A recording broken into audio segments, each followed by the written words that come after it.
ನಮ್ಮ ಊರು ನಮ್ಮ ಸುದ್ದಿಗೆ ಸ್ವಾಗತ. ನಾನು ಮೇಘನಾ ಕೃಷ್ಣ. ಮೊದಲಿಗೆ ಹೆಡ್ಲೈನ್ಸ್. ತಾಳಗುಪ್ಪ ಮೈಸೂರು ಎಕ್ಸ್‌ಪ್ರೆಸ್‌ನಲ್ಲಿ ಕಾಣಿಸಿಕೊಂಡ ಬೆಂಕಿ. ಪ್ರಯಾಣಿಕರ ಸಮಯ ಪ್ರಜ್ಞೆಯಿಂದ ತಪ್ಪಿದ ಅನಾಹುತ. ರೈಲ್ವೆ ಅಧಿಕಾರಿಗಳಿಂದ ಪರಿಶೀಲನೆ ಕಾರ್ಯ. ಎಣ್ಣೆ ತಂದು ಕೊಡಲಿಲ್ಲ ಅನ್ನೋ ಕಾರಣಕ್ಕೆ ಏಟು. ಸಂಪೆಕಟ್ಟೆ ಸರ್ಕಲ್ನಲ್ಲಿ ನಡೆಯಿತು ಮಾರಾಮಾರಿ. ನಗರ ಠಾಣೆಯಲ್ಲಿ ಪ್ರಕರಣ ದಾಖಲು.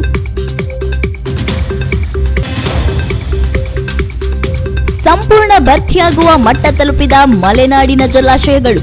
ಇನ್ನು 3-4 ದಿನ ಭಾರೀ ಮಳೆ ಸಾಧ್ಯತೆ. ಕರಾವಳಿ ಮಲೆನಾಡಿನ ಜಿಲ್ಲೆಗಳಿಗೆ ಅಲರ್ಟ್.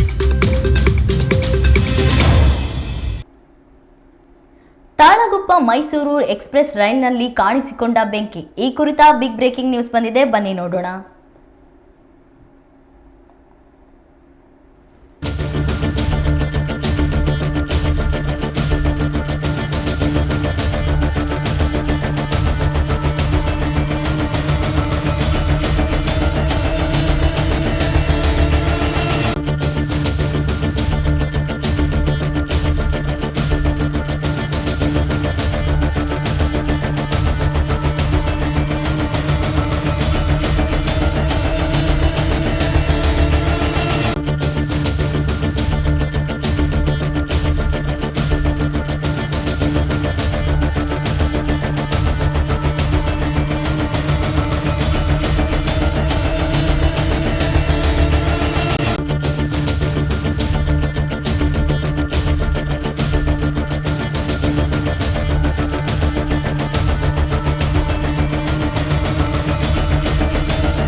ತಾಳಗುಪ್ಪ ಮೈಸೂರು ಕುವೆಂಪು ಎಕ್ಸ್‌ಪ್ರೆಸ್ ರೈಲಿನ ಬೋಗಿಯಲ್ಲಿ ಬೆಂಕಿ ಕಾಣಿಸಿಕೊಂಡಿದೆ. ಚಿಕ್ಕಮಗಳೂರು ಜಿಲ್ಲೆಯ ಬೀರೂರು ಬಳಿ ಈ ಘಟನೆ ನಡೆದಿದೆ. ತರೀಕೆರೆ ರೈಲ್ವೆ ನಿಲ್ದಾಣದಿಂದ ಮೈಸೂರಿನ ಕಡೆಗೆ ಹೊರಟ ರೈಲು ಶಿವಪುರ ಬಳಿ ತೆರಳುತ್ತಿದ್ದಾಗ ಬೋಗಿಯಲ್ಲಿ ಬೆಂಕಿ ಕಾಣಿಸಿಕೊಂಡಿದೆ. ಬೆಂಕಿ ಕಾಣಿಸಿಕೊಳ್ಳುತ್ತಿದ್ದಂತೆಯೇ ರೈಲಿನಲ್ಲಿದ್ದ ಪ್ರಯಾಣಿಕರು ತಕ್ಷಣವೇ ಸಿಬ್ಬಂದಿಗೆ ಮಾಹಿತಿ ನೀಡಿದ್ದಾರೆ. ರೈಲ್ವೆ ಪೊಲೀಸರು ಸ್ಥಳಕ್ಕೆ ಧಾವಿಸಿ ಪರಿಶೀಲನೆ ನಡೆಸಿ ಬೆಂಕಿ ನಂದಿಸಿದ್ದಾರೆ. ಅದೃಷ್ಟವಶಾತ್ ಯಾವುದೇ ಸಮಸ್ಯೆ ಆಗಿಲ್ಲ. ರೈಲಿನ ಬ್ರೇಕ್ ಜಾಮ್ನಿಂದ ಬೆಂಕಿ ಕಾಣಿಸಿಕೊಂಡಿದೆ ಅನ್ನೋ ಮಾಹಿತಿ ಲಭ್ಯವಾಗಿದೆ.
ದೇಶದ ಯಾವುದೇ ರಾಜ್ಯದಲ್ಲೂ ತೆರಿಗೆ ನೋಟಿಸ್ ನೀಡಿಲ್ಲ. ಕರ್ನಾಟಕದಲ್ಲಿಯೇ ಯಾಕೆ ನೋಟಿಸ್ ನೀಡಿದ್ದಾರೆ? ಈ ಕುರಿತ ಬಿಗ್ ಬ್ರೇಕಿಂಗ್ ನ್ಯೂಸ್ ಬಂದಿದೆ, ಬನ್ನಿ ನೋಡೋಣ.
ಮುಖ್ಯಮಂತ್ರಿ ಸಿದ್ದರಾಮಯ್ಯ ಅವರು ಅಧಿಕಾರಿಗಳಿಗೆ ತೆರಿಗೆ ಸಂಗ್ರಹವನ್ನ ಹೆಚ್ಚು ಮಾಡುವಂತೆ ನಿರ್ದೇಶನ ನೀಡಿದರು. ಮುಖ್ಯಮಂತ್ರಿಗಳ ನಿರ್ದೇಶನದಂತೆ ಅಧಿಕಾರಿಗಳು ವ್ಯಾಪಾರಿಗಳಿಗೆ ನೋಟಿಸ್ ನೀಡಿದ್ದಾರೆ ಎಂದು ಎಂಎಲ್ಸಿ ಸಿಟಿ ರವಿ ಹೇಳಿದ್ದಾರೆ.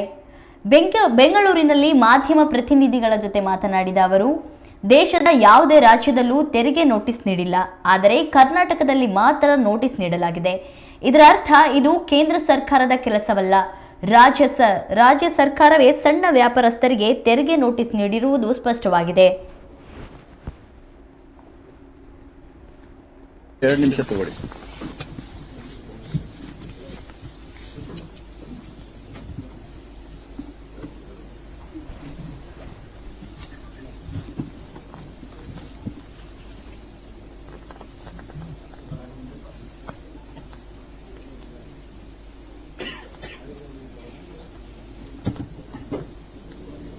ಆಯ್ತು.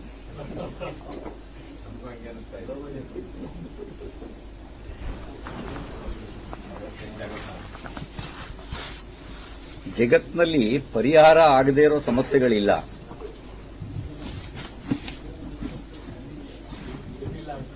ಪರಿಹಾರನೇ ಆಗಲ್ಲ ಅಂದ್ರೆ ಅದು ಸಮಸ್ಯೆನೇ ಅಲ್ಲ.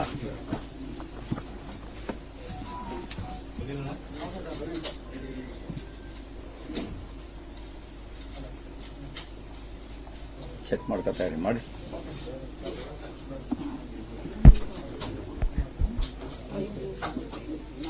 ನೋಟಿಸ್ ಕೊಟ್ಟಿರೋದು ರಾಜ್ಯದ ವಾಣಿಜ್ಯ ತೆರಿಗೆ ಇಲಾಖೆ ಅಧಿಕಾರಿಗಳು.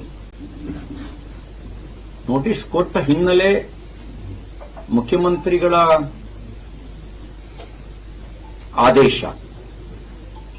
ಅವರು ಸ್ಪಷ್ಟವಾಗಿ ತೆರಿಗೆ ಸಂಗ್ರಹಣೆಯನ್ನು ಹೆಚ್ಚು ಮಾಡಬೇಕು ಅಂತ ಹೇಳಿ ಹಣಕಾಸು ಇಲಾಖೆ ಅಧಿಕಾರಿಗಳ ಸಭೆಯಲ್ಲಿ, ವಾಣಿಜ್ಯ ತೆರಿಗೆ ಇಲಾಖೆ ಅಧಿಕಾರಿಗಳ ಸಭೆಯಲ್ಲಿ ನಿರ್ದೇಶನ ಕೊಟ್ಟಿದ್ದಾರೆ.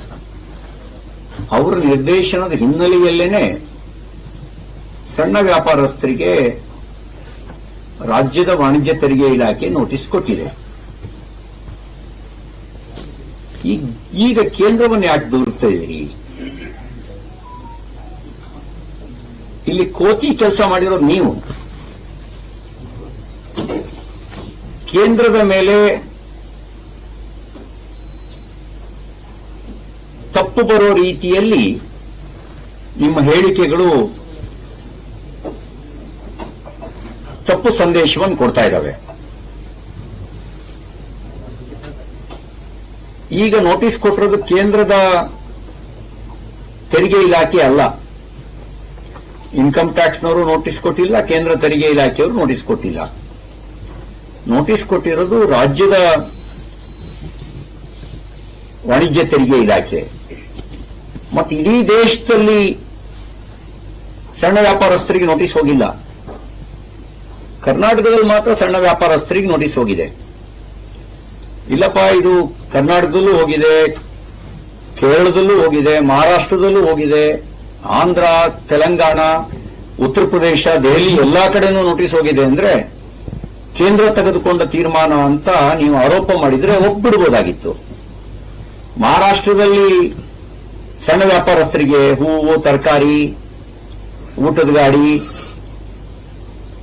ಮಾಂಸ ಮಾರಾಟ ಮಾಡೋರು, ಇಂಥವರಿಗೆ ಮಹಾರಾಷ್ಟ್ರದಲ್ಲಿ ನೋಟಿಸ್ ಹೋಗಿಲ್ಲ. ಕರ್ನಾಟಕದಲ್ಲಿ ಯಾಕೆ ನೋಟಿಸ್ ಹೋಗಿದೆ? ಅಲ್ಲಿಗೆ ಕೋತಿ ಕೆಲಸ ಮಾಡಿರೋದು ನೀವು ಅನ್ನೋದು ಕರ್ನಾಟಕದ ಕಾಂಗ್ರೆಸ್ ಸರ್ಕಾರ ಅನ್ನೋದು ಬಹಳ ಸ್ಪಷ್ಟ ಆಗುತ್ತೆ. ಅದರಲ್ಲೂ 2020ರಿಂದ ಮಾತ್ರ ನೋಟಿಸ್ ಕೊಟ್ಟಿದ್ದೀರಿ. 17ರಿಂದ GST ಲಾಗು ಆಗಿದೆ. ನೀವು 2020ರಿಂದ ನೋಟಿಸ್ ಕೊಡುವಂತ ಕೆಲಸ ಮಾಡಿದ್ದೀರಿ. ತೆರಿಗೆ ವಿನಾಯಿತಿ ಕೆಲವು ಕ್ಷೇತ್ರಗಳಿಗೆ ಆಲ್ರೆಡಿ ತೆರಿಗೆ ವಿನಾಯಿತಿ ಇದೆ. ಹಾಲು ವ್ಯಾಪಾರ ಮಾಡೋರಿಗೆ, ಹಣ್ಣು ವ್ಯಾಪಾರ ಮಾಡೋರಿಗೆ, ತರಕಾರಿ ವ್ಯಾಪಾರ ಮಾಡೋರಿಗೆ, ಮೊಟ್ಟೆ, ಮಾಂಸ, ಮೀನು ವ್ಯಾಪಾರ ಮಾಡೋರಿಗೆ, ಅಕ್ಕಿ, ರಾಗಿ, ಜೋಳ, ಗೋಧಿ, ಸಜ್ಜೆ, ನವಣೆ ಇತ್ಯಾದಿ ವ್ಯಾಪಾರ ಮಾಡೋರಿಗೆ ಈಗಾಗಲೇ ಅದರಲ್ಲಿ ತೆರಿಗೆ ವಿನಾಯಿತಿ ಇದೆ. ನೀವು ಅವರಿಗೂ ನೋಟಿಸ್ ಕೊಟ್ಟಿದ್ದೀರಿ. ಹೂವಿನ ವ್ಯಾಪಾರ ಮಾಡೋರಿಗೂ ನೋಟಿಸ್ ಕೊಟ್ಟಿದ್ದೀರಿ. ಅಂದ್ರೆ ಇದರ ಉದ್ದೇಶ ಬಹಳ ಸ್ಪಷ್ಟ ಇದೆ. ಕೋಟಿ ಕೆಲಸ ನೀವೇ ಮಾಡಿದ್ದೀರಿ, ರಾಜ್ಯವೇ ಮಾಡಿದೆ ಅನ್ನೋದು ಸ್ಪಷ್ಟ ಆಗುತ್ತೆ. ಇವತ್ತು ಬಹುಶಃ ಪ್ರಜಾವಾಣಿ ಅಂತ ಕಾಣುತ್ತೆ. ಪ್ರಜಾವಾಣಿಯಲ್ಲಿ ಒಂದು ವಿವರವಾದ ಲೇಖನವೇ ಪ್ರಕಟ ಆಗಿದೆ. ಸೇವಾ ವಲಯಕ್ಕೆ ತೆರಿಗೆ ವಿನಾಯಿತಿ ಇರತಕ್ಕಂಥದ್ದು, ವಾರ್ಷಿಕ ವಹಿವಾಟು 1.5 ಕೋಟಿ ರೂಪಾಯಿ ಇರೋರಿಗೆ ಕೇವಲ 1% ಮಾತ್ರ ಅವರು ತೆರಿಗೆ ಕಟ್ಟಿದ್ರೆ ಸಾಕು ಅನ್ನುವಂಥ ವಿವರವನ್ನು ಕೊಟ್ಟಿದ್ದಾರೆ. ಅದರಲ್ಲೂ ಕೂಡ CGSTಗೆ ಅಂದ್ರೆ ಕೇಂದ್ರದ GSTಗೆ, ಸೆಂಟ್ರಲ್ GSTಗೆ 0.5% ಹೋದ್ರೆ ರಾಜ್ಯದ GSTಗೆ, KGSTಗೆ, ಅಲ್ಲಿಗೆ SGSTಗೆ 0.5%, ಅಲ್ಲಿ 1% ತೆರಿಗೆಯಲ್ಲಿ ಹೋಗುತ್ತೆ ಅನ್ನೋದನ್ನು ಕೂಡ ವಿವರವನ್ನ ಇಲ್ಲಿ ಕೊಟ್ಟಿದ್ದಾರೆ. ಅದಕ್ಕೆ ನಾನು ಮುಖ್ಯಮಂತ್ರಿ ಉಪಮುಖ್ಯಮಂತ್ರಿಗಳಿಗೆ ಇದೆಲ್ಲ ನೀವು ಕೇಂದ್ರದ ನೀತಿಯ ಪರಿಣಾಮ ಅಂತ ಯಾಕೆ ಆರೋಪ ಹೊರಿಸ್ತಾ ಇದ್ದೀರಿ? ನಿಮ್ಮ ಎಡವಟ್ಟು ಅಂತ ಒಪ್ಕೊಳ್ಳಿ. ನೀವು ಕೊಟ್ಟಿರೋ ನೋಟಿಸ್ನ ವಾಪಸ್ ಪಡೀರಿ. ನಾಳೆ ಏನು ಸಣ್ಣ ವ್ಯಾಪಾರಸ್ಥರು ನೋಟಿಸ್ ವಿರುದ್ಧ ಪ್ರತಿಭಟನೆ ಹಮ್ಮಿಕೊಂಡಿದ್ದಾರೆ, ಆ ಪ್ರತಿಭಟನೆಗೆ ನಮ್ಮ ನೈತಿಕ ಬೆಂಬಲ ಇದೆ. ನಮ್ಮ ಮುಖಂಡರುಗಳು ಕೂಡ ಆ ಹೋರಾಟದಲ್ಲಿ ಬೆಂಬಲ ವ್ಯಕ್ತಪಡಿಸಿ ಪಾಲ್ಗೊಳ್ತಾರೆ. ಮತ್ತು ಈ ಒಂದು ರಾಜ್ಯದ ನೀತಿಯ ವಿರುದ್ಧ ಅವರ ಆಕ್ರೋಶಕ್ಕೆ ನಾವು ಕೂಡ ಧ್ವನಿಯಾಗುವಂತ ಕೆಲಸವನ್ನ ಮಾಡ್ತೀವಿ ಅಂತಕ್ಕಂಥ ಮಾತನ್ನ ಹೇಳಲಿಕ್ಕೆ ಬಯಸ್ತೇನೆ. ನೋಟಿಸ್ ಹಿನ್ನೆಲೆ ನನಗನ್ಸೋದು, ಈ ನೋಡಿ, UPI ಪಾವತಿಯಲ್ಲಿ ಜಾಗತಿಕ ದಾಖಲೆ. ನೀವು ಒಂದು ರೀತಿ ಪ್ಯಾನಿಕ್ ಕ್ರಿಯೇಟ್ ಮಾಡಿದ್ದೀರಿ, ಒಂದು ಭಯ ನಿರ್ಮಾಣ ಮಾಡಿದ್ದೀರಿ. ಅಂದ್ರೆ ಯಾವುದನ್ನ ಡಿಜಿಟಲ್ ವಹಿವಾಟನ್ನ ಸ್ಟ್ರೆಂಥನ್ ಮಾಡಿ ಅಕೌಂಟಬಿಲಿಟಿ ಸೆಟ್ ಮಾಡುವಂತ ಕೇಂದ್ರದ ಬಿಜೆಪಿ ಸರ್ಕಾರದ ಪ್ರಯತ್ನಕ್ಕೆ ನೀವು ಒಂದು ರೀತಿಯ ಪ್ಯಾನಿಕ್ ಆಗಿ ಭಯ ನಿರ್ಮಾಣ ಮಾಡುವ ರೀತಿಯಲ್ಲಿ ನೋಟಿಸ್ ಕೊಡುವಂತ ಕೆಲಸವನ್ನ ಮಾಡ್ತಾ ಇದ್ದೀರಿ ಅಂತ ನನಗೆ ಅನಿಸುತ್ತೆ. ತುಂಬಾ ಕಡೆ ಸಣ್ಣ ವ್ಯಾಪಾರಸ್ಥರು ಭಯಗೊಂಡು ನೋ UPA ಓನ್ಲಿ ಕ್ಯಾಶ್ ಎಂಬ ಬೋರ್ಡ್ ಅನ್ನ KR ಮಾರ್ಕೆಟ್ನಲ್ಲಿ, ಶಿವಾಜಿನಗರದಲ್ಲಿ ಮುಂತಾದ ಕಡೆಗಳಲ್ಲಿ ಹಾಕಿರೋದು ಕಂಡು ಬರುತ್ತೆ. ಒಂದು ರೀತಿಯಲ್ಲಿ ಸಣ್ಣ ವ್ಯಾಪಾರಸ್ಥರು ನಿಮ್ಮ ನೋಟಿಸ್ನಿಂದ ಭೀತಿಗೊಳಗಾಗಿದ್ದಾರೆ. ಅದರ ಲಾಭವನ್ನ ಮಧ್ಯವರ್ತಿಗಳು ಮಾಡ್ಕೊಳ್ತಾ ಇದ್ದಾರೆ. ಆ ಭೀತಿಗೊಳಪಟ್ಟಂತ ವ್ಯಾಪಾರಸ್ಥರನ್ನ ನಾವು ಸೆಟ್ಲ್ ಮಾಡಿಸ್ತೀವಿ ಅಂತ ಸೆಟಲ್ಮೆಂಟ್.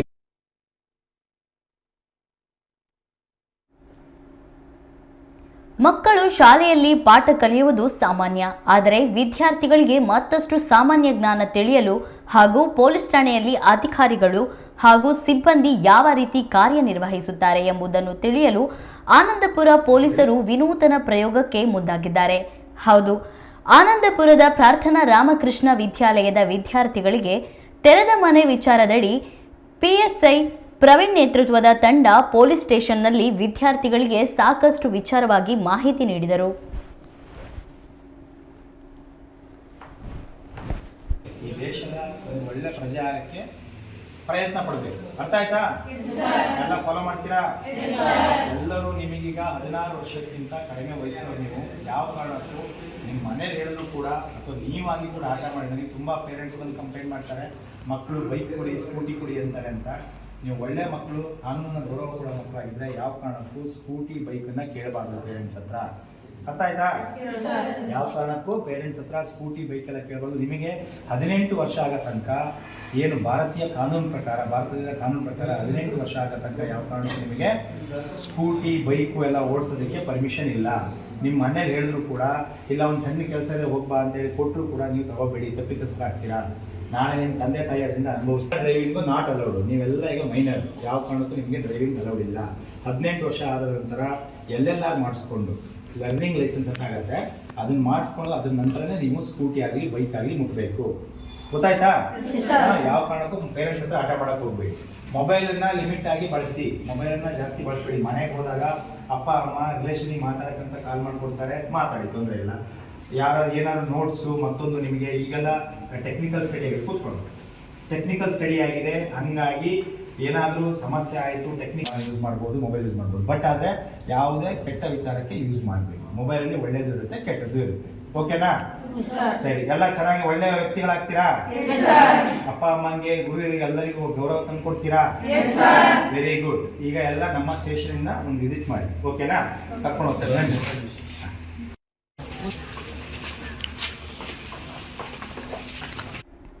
ವಿದ್ಯಾರ್ಥಿಗಳು ಸಮಾಜದಲ್ಲಿ ಉತ್ತಮ ಸೇವೆ ಸಲ್ಲಿಸುವ ವ್ಯಕ್ತಿಗಳಾಗಬೇಕು. ಅಪ್ರಾಪ್ತ ವಿದ್ಯಾರ್ಥಿಗಳು ಬೈಕ್ ಚಾಲನೆ ಮಾಡಬಾರದು ಹಾಗೂ ಮೊಬೈಲ್ ಕಡಿಮೆ ಬಳಸಬೇಕೆಂದು ಸಲಹೆ ನೀಡಿದರು. ವಿದ್ಯಾರ್ಥಿಗಳು ಪೊಲೀಸ್ ಸ್ಟೇಷನ್ ಒಳಭಾಗದ ಕಾರ್ಯವೈಖರಿ ಹಾಗೂ ಸಿಬ್ಬಂದಿ ಕೆಲಸದ ವಿಚಾರವಾಗಿ ಸಾಕಷ್ಟು ಮಾಹಿತಿಯನ್ನ ಕಲೆ ಹಾಕಿದರು. ಪಿಎಸ್ಐ ಪ್ರವೀಣ್ ಹಾಗೂ ಸಿಬ್ಬಂದಿ ವಿದ್ಯಾರ್ಥಿಗಳಿಗೆ ಸ್ಟೇಷನ್ನ ಪ್ರತಿಯೊಂದು ಹಂತದ ಮಾಹಿತಿಯನ್ನ ಒದಗಿಸಿದರು. ಒಂದು ಒಳ್ಳೆ ಪ್ರಜೆ ಆಗಕ್ಕೆ, ಈ ದೇಶದ ಒಂದು ಒಳ್ಳೆ ಪ್ರಜೆ ಆಗಕ್ಕೆ ಪ್ರಯತ್ನ ಪಡಬೇಕು. ಅರ್ಥ ಆಯ್ತಾ? ಎಲ್ಲ ಫಾಲೋ ಮಾಡ್ತೀರಾ? ಎಲ್ಲರೂ ನಿಮಗೀಗ 16 ವರ್ಷಕ್ಕಿಂತ ಕಡಿಮೆ ವಯಸ್ಸಿನವ್ರು ನೀವು ಯಾವ ಕಾರಣಕ್ಕೂ ನಿಮ್ಮ ಮನೇಲಿ ಹೇಳಿದ್ರು ಕೂಡ ಅಥವಾ ನೀವಾಗಿ ಕೂಡ ಆಟ ಮಾಡಿದ್ರೆ ತುಂಬ ಪೇರೆಂಟ್ಸ್ ಬಂದು ಕಂಪ್ಲೇಂಟ್ ಮಾಡ್ತಾರೆ, ಮಕ್ಕಳು ಬೈಕ್ ಕೊಡಿ ಸ್ಕೂಟಿ ಕೊಡಿ ಅಂತಾರೆ ಅಂತ. ನೀವು ಒಳ್ಳೆ ಮಕ್ಕಳು, ಕಾನೂನನ್ನ ಗೌರವ ಕೊಡೋ ಮಕ್ಕಳಾಗಿದ್ದರೆ ಯಾವ ಕಾರಣಕ್ಕೂ ಸ್ಕೂಟಿ ಬೈಕನ್ನು ಕೇಳಬಾರ್ದು ಪೇರೆಂಟ್ಸ್ ಹತ್ರ. ಅರ್ಥ ಆಯ್ತಾ? ಯಾವ ಕಾರಣಕ್ಕೂ ಪೇರೆಂಟ್ಸ್ ಹತ್ರ ಸ್ಕೂಟಿ ಬೈಕ್ ಎಲ್ಲ ಕೇಳಬಾರ್ದು. ನಿಮಗೆ 18 ವರ್ಷ ಆಗೋ ತನಕ ಏನು ಭಾರತ ಮದ್ಯದ ವಿಚಾರವಾಗಿ ನಡು ರಸ್ತೆಯಲ್ಲೇ ಯುವಕನೊಬ್ಬನ ಮೇಲೆ ಹಲ್ಲೆ ನಡೆಸಿರೋ ಘಟನೆ ಹೊಸನಗರ ತಾಲೂಕು ನಿಟ್ಟೂರು ಸಮೀಪದ ಸಂಪೆಕಟ್ಟೆ ಸರ್ಕಲ್ನಲ್ಲಿ ನಡೆದಿದೆ. ಲಕ್ಷ್ಮೀಶ ಎಂಬಾತ ಗಾಯಗೊಂಡಿದ್ದು ತೀರ್ಥಹಳ್ಳಿ ಜೆಸಿ ಆಸ್ಪತ್ರೆಗೆ ದಾಖಲು ಮಾಡಲಾಗಿದೆ.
ಗದ್ದೆ ಗ್ರಾಮದ ಲಕ್ಷ್ಮೀಶ ರಾತ್ರಿ 10 ಗಂಟೆ ಹೊತ್ತಿಗೆ ಸಂಪೆಕಟ್ಟೆಯ ಅಂಗಡಿಗೆ ತೆರಳಿದ್ದಾನೆ.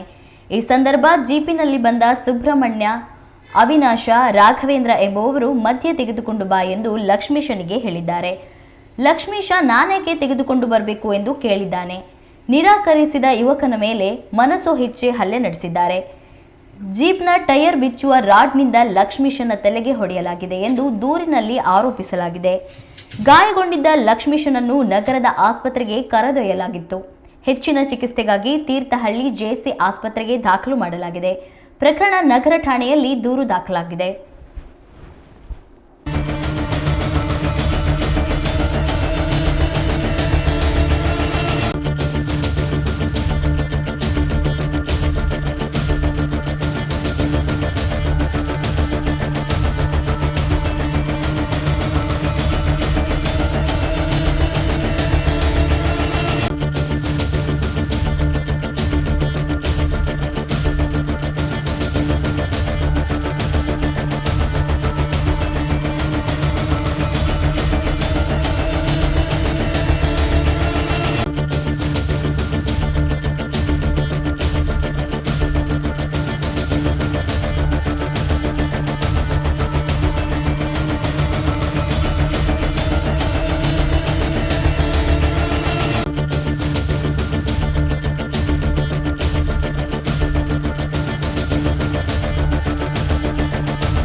ಶಿವಮೊಗ್ಗ ರೈಲು ನಿಲ್ದಾಣಕ್ಕೆ ಪ್ರಯಾಣಿಕರು ಬಂದರೆ ಸಾಕು, ಆಟೋದವರ ಹಾವಳಿ ಶುರುವಾಗ್ತಾ ಇತ್ತು.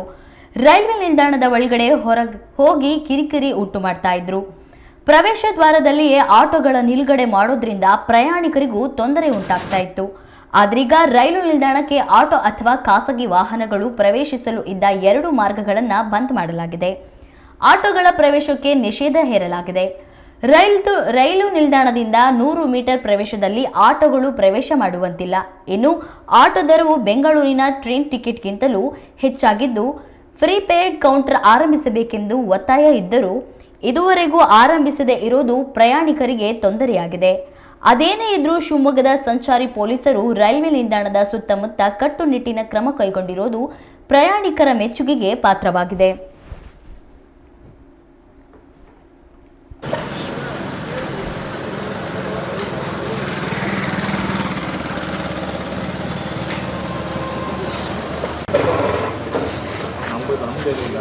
ನಮಗೆ ಪಬ್ಲಿಕ್ ಓನ್ಲಿ ಪಬ್ಲಿಕ್ ಸೆಟ್ ಬಿಟ್ಟು ಬಂದು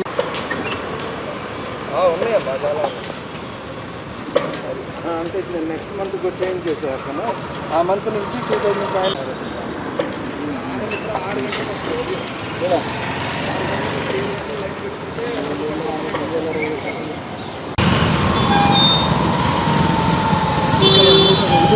ಇದು ತಗೋ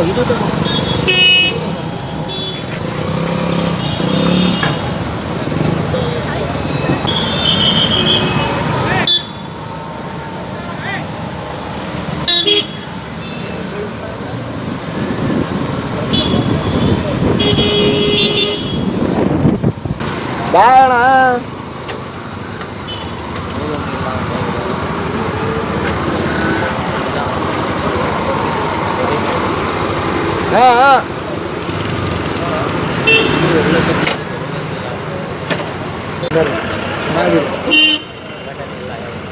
ತೊಂದರೆ ಇಲ್ಲ,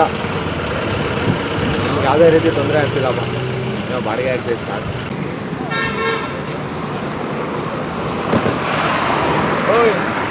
ಮಾತೇನಾದ್ರು ಕೇಳ್ಕೊಂಡು ಎಲ್ಲಿ ಆಗ್ತದೆ ಅಣ್ಣ.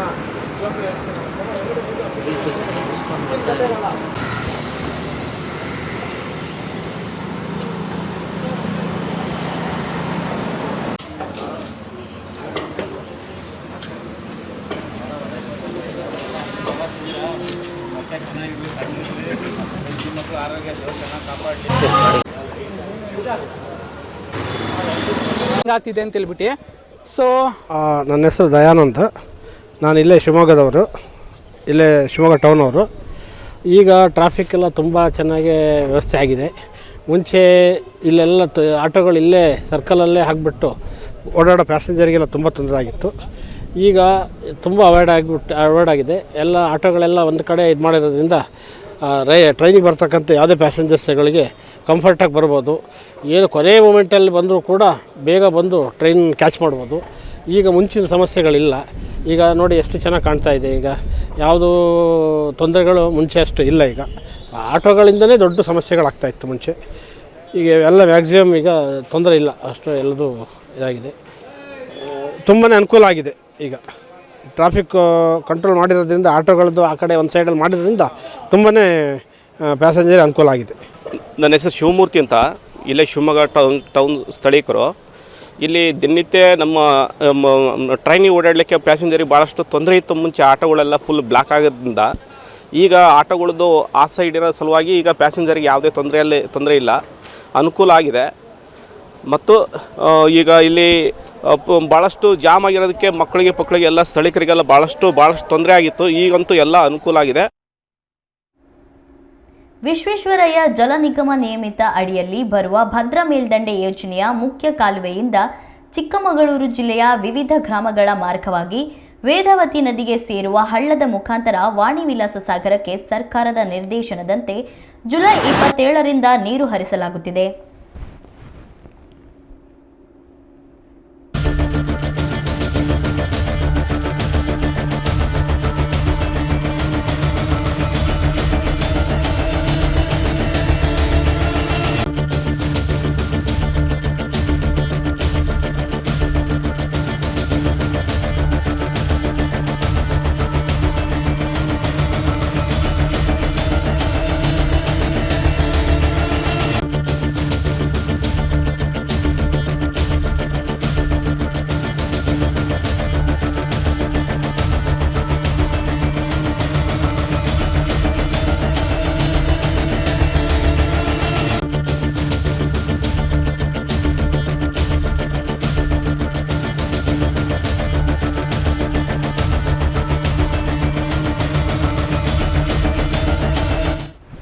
ಭದ್ರಾ ಬಲದಂಡೆ ಯೋಜನೆಯ ಮುಖ್ಯ ಕಾಲುವೆಯು ಭದ್ರಾ ಜಲಾಶಯದಿಂದ ಪ್ರಾರಂಭವಾಗಿ ಚಿಕ್ಕಮಗಳೂರು ಜಿಲ್ಲೆಯ ತರೀಕೆರೆ ತಾಲೂಕಿನ ಲಕ್ಕವಳ್ಳಿ, ಲಿಂಗದಹಳ್ಳಿ, ತರೀಕೆರೆ ಕಸಬಾ, ಅಮೃತಾಪುರ, ಅಜ್ಜಂಪುರ ಗ್ರಾಮ ಪಂಚಾಯಿತಿಗಳ ವ್ಯಾಪ್ತಿಯಲ್ಲಿ ಹಾದು ಹೋಗಿದ್ದು, ಸರ್ಕಾರದ ನಿರ್ದೇಶನದಂತೆ ದಿನಾಂಕ 27/7/2025ರಿಂದ Shantipura pump house 1, Jambadahalla aqueduct, Tarikere rail ಸೇತುವೆ, ಬೆಟ್ಟ ತಾವರೆಕೆರೆ ಪಂಪ್ ಹೌಸ್ 2, ಅಜ್ಜಂಪುರ ಸುರಂಗದ ಮಾರ್ಗವಾಗಿ ಹೆಟ್ಟೂರು ಗ್ರಾಮದ ಹತ್ತಿರವಿರುವ ವೈ ಜಂಕ್ಷನ್ನಿಂದ ಹೆದ್ದೂರು, ಕಾಟಿನಗೆರೆ, ಬೆಣಕುಣಸೆ, ಮುಗಳಿ, ಬೇಗೂರು, ಹಾಸಂದಿ, ಹಡಗಲು, ಕಲ್ಕೆರೆ, ತಿಮ್ಮಾಪುರ, ಕಲ್ಲಹಳ್ಳಿ, ಚಿಕ್ಕಬಳ್ಳಕೆರೆ, ಹನುಮನಹಳ್ಳಿ, ಹಿರಿಯೂರು ಮತ್ತು ಈ ತಿಮ್ಮಾಪುರ ಗ್ರಾಮಗಳ ಮಾರ್ಗವಾಗಿ ಹರಿದು ವೇದಾವತಿ ನದಿಗೆ ಸೇರುವ ಹಳ್ಳದ ಮುಖಾಂತರ ವಾಣಿ ವಿಲಾಸ ಸಾಗರಕ್ಕೆ ನೀರನ್ನು ಹರಿಸಲಾಗುವುದು.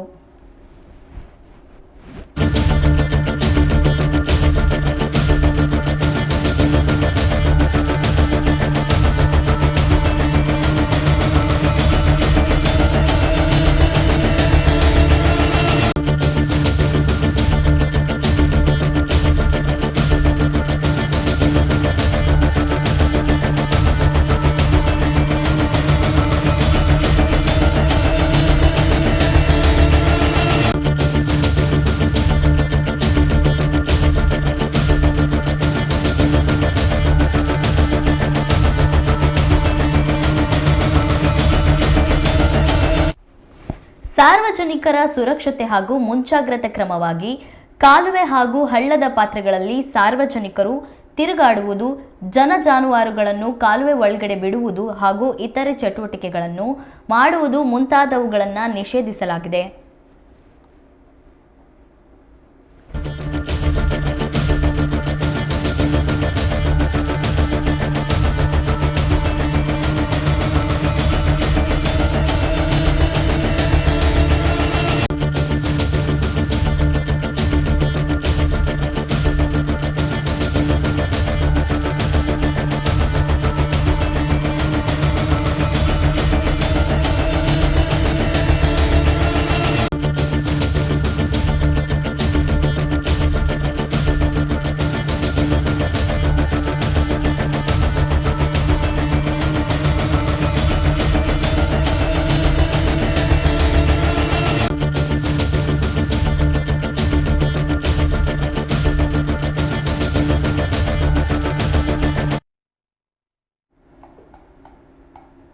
ಚಿತ್ರದುರ್ಗದ ರೇಣುಕಾಸ್ವಾಮಿ ಕೊಲೆ ಪ್ರಕರಣದಲ್ಲಿ ಸಿಲುಕಿಕೊಂಡಿರುವ ನಟ ದರ್ಶನ್ ಮತ್ತು 7 ಜನರ ಬೇಲ್ ಭವಿಷ್ಯ ಗುರುವಾರ ನಿರ್ಧಾರವಾಗಲಿದೆ. ಇಂದೇ ವಾದ ಪ್ರತಿವಾದ ಆಲಿಸಿ ತೀರ್ಪು ಪ್ರಕಟಿಸುವುದಾಗಿ ನ್ಯಾಯಾಧೀಶರು ಹೇಳಿದ್ರು. ಇದೀಗ ನಟ ದರ್ಶನ್ ಪರ ವಾದ ಮಂಡಿಸ್ತಾ ಇರುವ ಹಿರಿಯ ವಕೀಲರಾದ ಕಪಿಲ್ ಸಿಬಲ್ ಅವರು 1 ದಿನ ಸಮಯಾವಕಾಶ ಕೇಳಿದ್ದಾರೆ. ಹಾಗಾಗಿ ಗುರುವಾರ ವಾದ ಪ್ರತಿವಾದ ಆಲಿಸಿ ನ್ಯಾಯಾಲಯ ಅಂದೇ ತೀರ್ಪು ಪ್ರಕಟಿಸಲಿದೆ. ನಟ ದರ್ಶನ್ಗೆ ಹೈಕೋರ್ಟ್ನಲ್ಲಿ ಜಾಮೀನು ನೀಡಿರುವುದನ್ನು ಪ್ರಶ್ನಿಸಿ ಬೆಂಗಳೂರು ಸಿಟಿ ಪೊಲೀಸರು ಸುಪ್ರೀಂ ಕೋರ್ಟ್ ಮೊರೆ ಹೋಗಿದ್ದಾರೆ. ಈಗಾಗಲೇ ಸುಪ್ರೀಂ ಸಹ ಬೇಲ್ ನೀಡಿರುವುದಕ್ಕೆ ಆಕ್ಷೇಪ ವ್ಯಕ್ತಪಡಿಸಿದ್ದು, ನಟ ದರ್ಶನ್ ಅಭಿಮಾನಿಗಳಿಗೆ ಢವಢವ ಶುರುವಾಗಿದೆ.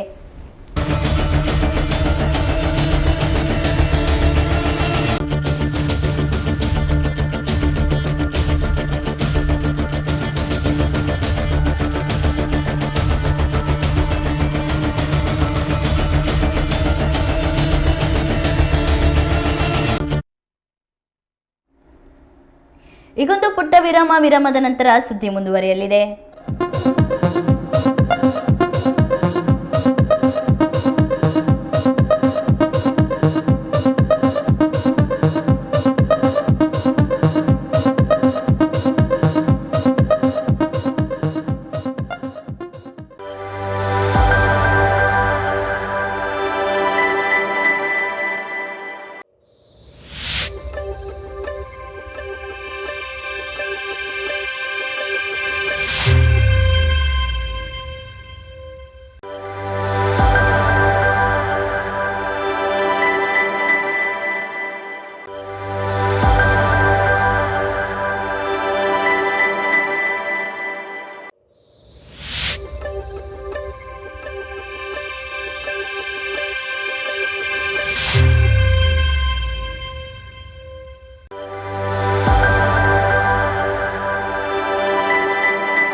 ನಮ್ಮ ಊರು ನಮ್ಮ ಸುದ್ದಿಗೆ ಸ್ವಾಗತ. ಸುರಿಯೋ ಮಳೆಯ ನಡುವೆ ಪ್ರಕೃತಿಯ ಸೌಂದರ್ಯದ ಮಡಲಿನಲ್ಲಿ ಇರೋ ಆ ಕೋಟೆ ನೋಡೋದಕ್ಕೆ ಚೆಂದ. ಹೊಸನಗರ ತಾಲೂಕಿನಲ್ಲಿರುವ ಆ ಕೋಟೆಯ ಕುರಿತು ಒಂದು ವರದಿ ಇಲ್ಲಿದೆ. ಕೆಳದಿ ರಾಯರ ರಾಜಧಾನಿಯಾಗಿದ್ದ ಬಿದನೂರು ಕೋಟೆ. ವೀರಭದ್ರ ನಾಯಕ ಕಟ್ಟಿಸಿದ ಈ ಕೋಟೆ ಇಂದಿಗೂ ಪ್ರಸಿದ್ಧ. ಶಿವಮೊಗ್ಗದ ಪ್ರಸಿದ್ಧ ತಾಣಗಳಲ್ಲಿ ಒಂದಾಗಿರುವ ಬಿದನೂರು ಕೋಟೆಯ ಮತ್ತೊಂದು ಹೆಸರು ನಗರಕೋಟೆ. ಇದು ಶಿವಮೊಗ್ಗ ಜಿಲ್ಲೆಯ ಹೊಸನಗರ ತಾಲೂಕಿನ ಬಿದನೂರು ಎಂದೇ ಹೆಸರುವಾಸಿಯಾಗಿರುವ ನಗರ ಗ್ರಾಮದಲ್ಲಿದೆ. ಈ ಕೋಟೆಯಲ್ಲಿ ಅಂಡಾಕಾರದ ಗೋಡೆಯಲ್ಲಿರುವ ಕಲ್ಲುಗಳು ಹಾಗೆ ಮಸ್ಕೆಟ್ಗಳಿರುವ ಪಾರ್ಪೆಟ್ಗಳು 17ನೇ ಶತಮಾನದ ರಕ್ಷಣಾ ತಂತ್ರವನ್ನ ಪ್ರತಿನಿಧಿಸುತ್ತವೆ. ಮೂಲವಾಗಿ ಬಿದಿರಹಳ್ಳಿ ಎನಿಸಿರುವ ಈ ಊರು 16ನೇ ಶತಮಾನದಿಂದ ಕೆಳದಿ ರಾಯರ ರಾಜಧಾನಿಯಾಗಿತ್ತು. 1629ರಿಂದ 1645ರಲ್ಲಿ ವೀರಭದ್ರ ನಾಯಕ ಈ ಕೋಟೆಯನ್ನ ಕಟ್ಟಿಸಿ ರಾಜಧಾನಿಯನ್ನ ಬಿದನೂರಿಗೆ ಸ್ಥಳಾಂತರಿಸಿದ. ನಂತರ ಶಿವಪ್ಪ ನಾಯಕ 1645ರಿಂದ 65ರಲ್ಲಿ ಇದರ ವಿಸ್ತರಣೆಯನ್ನ ಮಾಡಿದ್ರು. 1763ರಲ್ಲಿ ಹೈದರ್ ಅಲಿ ಈ ಕೋಟೆಯನ್ನ ವಶಪಡಿಸಿಕೊಂಡಾಗ ಇದನ್ನ ಹೈದರ್ ನಗರ ಎಂದು ಸಹ ಗುರುತಿಸಲಾಯಿತು. ನಿರ್ದಿಷ್ಟ ನಿರ್ಮಾಣೋಪಕರಣಗಳಿಂದ ಕೋಟೆಯ ನಿರ್ಮಾಣ, ಗ್ರೈಂಡಿಂಗ್ ಸ್ಟೋನ್ ಹಾಗೂ ದೇವಗಂಗೆಯ ಅಸ್ತಿತ್ವ.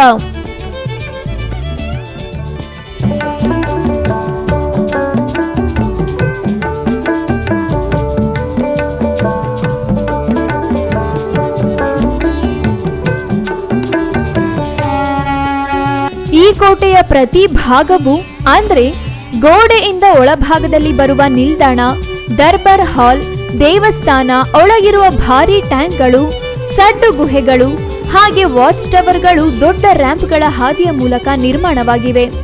ಅಷ್ಟೇ ಅಲ್ಲದೆ ದೇವಗಂಗೆಯನ್ನ ಇಲ್ಲಿ ಕಾಣಬಹುದಾಗಿದೆ. ಅಂದ್ರೆ ರಾಜಕುಮಾರರು ಸ್ನಾನ ಮಾಡುತ್ತಿದ್ದ ಸ್ಥಳ. 7 ವಿನ್ಯಾಸಬದ್ಧ ಕೆರೆಗಳು, ಆಸ್ಟರ್ ಹಾಗೂ ನಾಡಿ ರೂಪದ ಕೆರೆಗಳನ್ನ ಈ ಕೋಟೆಯಲ್ಲಿ ಕಾಣಬಹುದಾಗಿದೆ. ಜೊತೆಗೆ ಗ್ರೈಂಡಿಂಗ್ ಸ್ಟೋನ್ಗಳು ಸಹ ಇಲ್ಲಿನ ಅನನ್ಯತೆ ಹಾಗೂ ಪ್ರಾಮುಖ್ಯತೆಗೆ ಸಾಕ್ಷಿಯಾಗಿವೆ.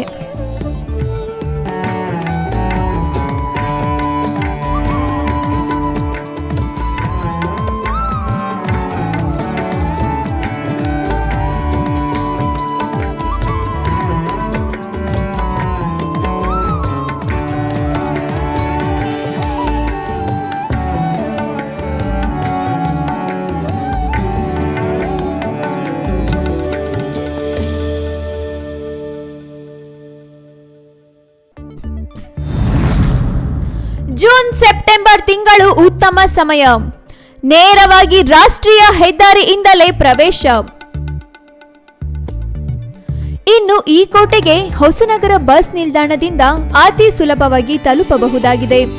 ರಾಷ್ಟ್ರೀಯ ಅಥವಾ ರಾಜ್ಯ ಹೆದ್ದಾರಿಗಳು ನೇರವಾಗಿ ಸಂಪರ್ಕ ಕಲ್ಪಿಸುತ್ತವೆ.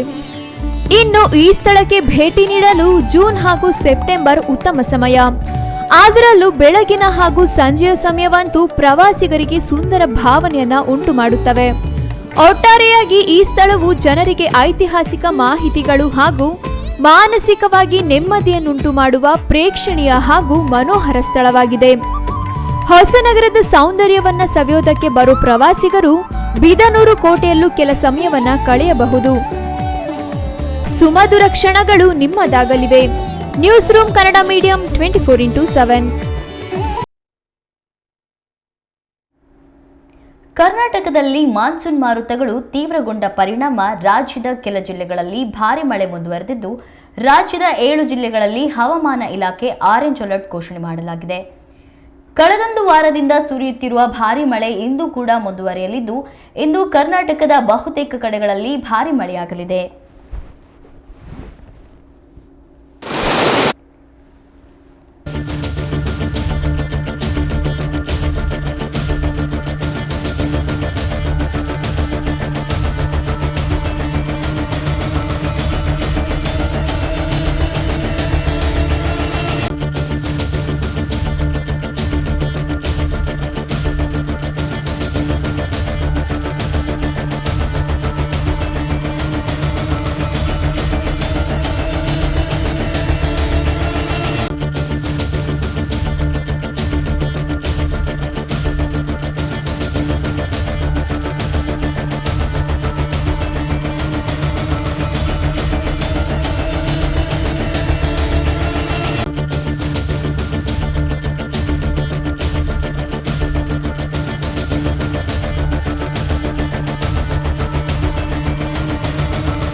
ಕರ್ನಾಟಕದ ಕರಾವಳಿ ಹಾಗೂ ಮಲೆನಾಡಿಗೆ ಆರೆಂಜ್ ಅಲರ್ಟ್ ಘೋಷಿಸಲಾಗಿದೆ.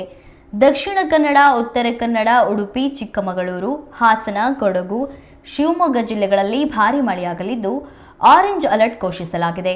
ಮೈಸೂರು, ಮಂಡ್ಯ, ಚಾಮರಾಜನಗರ, ಯಾದಗಿರಿ, ರಾಯಚೂರು, ಕಲಬುರಗಿ, ಹಾವೇರಿ, ಧಾರವಾಡ, ಬೀದರ್, ಬೆಳಗಾವಿ ಜಿಲ್ಲೆಗಳಿಗೆ ಯೆಲ್ಲೋ ಅಲರ್ಟ್ ನೀಡಲಾಗಿದೆ. ತುಮಕೂರು, ರಾಮನಗರ, ಕೋಲಾರ, ದಾವಣಗೆರೆ, ಚಿತ್ರದುರ್ಗ, ಚಿಕ್ಕಬಳ್ಳಾಪುರ, ಬೆಂಗಳೂರು ಗ್ರಾಮಾಂತರ, ಬೆಂಗಳೂರು ನಗರ, ಕೊಪ್ಪಳದಲ್ಲಿ ಸಾಧಾರಣ ಮಳೆಯಾಗಲಿದೆ ಎಂದು ಹವಾಮಾನ ಇಲಾಖೆ ಮಾಹಿತಿ ನೀಡಿದೆ.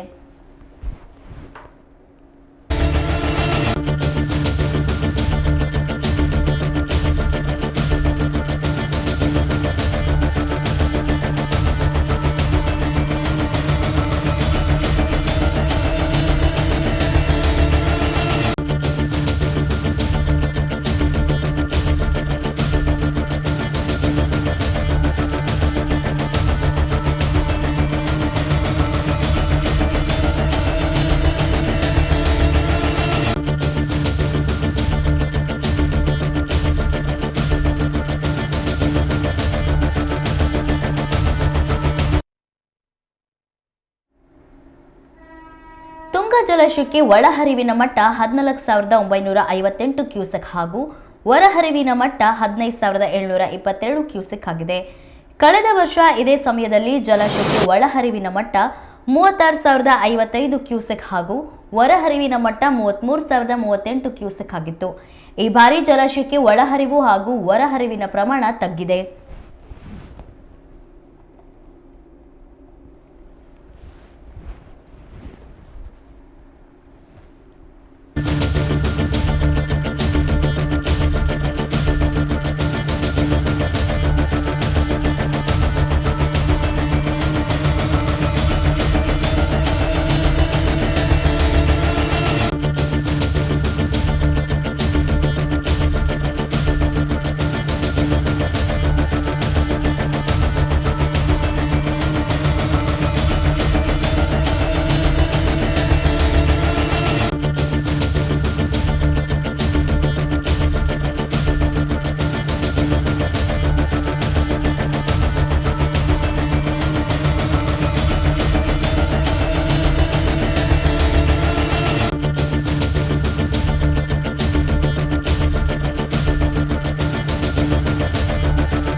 ಭದ್ರಾ ಜಲಾಶಯದಲ್ಲಿ ನೀರಿನ ಮಟ್ಟ 179.4 ಅಡಿಗೆ ತಲುಪಿದೆ.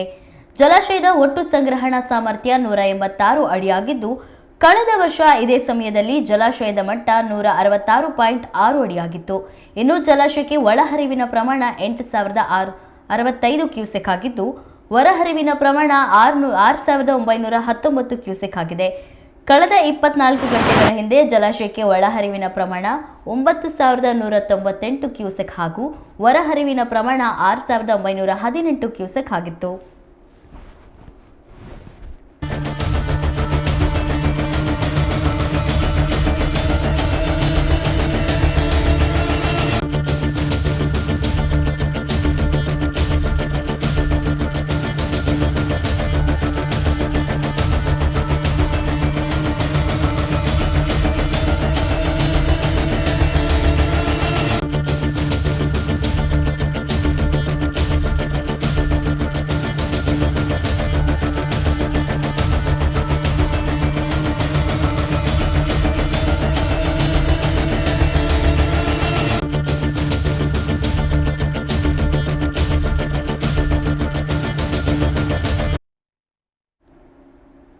ಲಿಂಗನಮಕ್ಕಿಯಲ್ಲಿ ಜಲಾಶಯದಲ್ಲಿ ನೀರಿನ ಮಟ್ಟ 1,804 ಅಡಿಗೆ ಏರಿಕೆಯಾಗಿದೆ.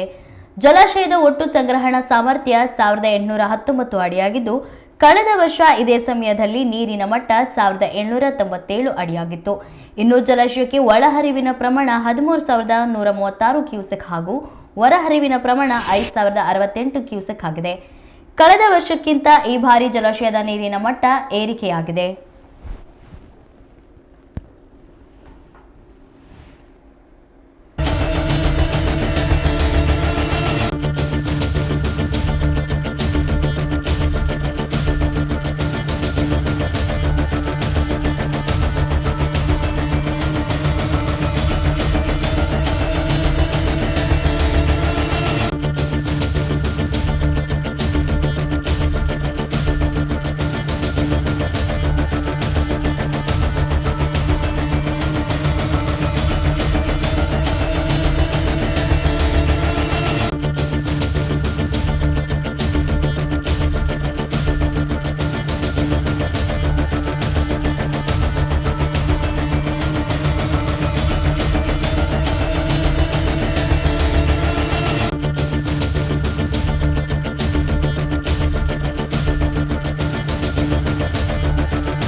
ಧರ್ಮಸ್ಥಳದಲ್ಲಿ ಹತ್ಯೆಗಳು ನಡೆದಿದೆ ಎಂಬ ಪ್ರಕರಣಕ್ಕೆ ಸಂಬಂಧಿಸಿದಂತೆ ಸಿಎಂ ಸಿದ್ದರಾಮಯ್ಯ ಎಸ್ಐಟಿ ರಚನೆಯನ್ನ ಶಿವಮೊಗ್ಗದ ವಕೀಲರಾದ ಕೆಪಿ ಶ್ರೀಪಾಲ್ ಸ್ವಾಗತಿಸಿದ್ದಾರೆ.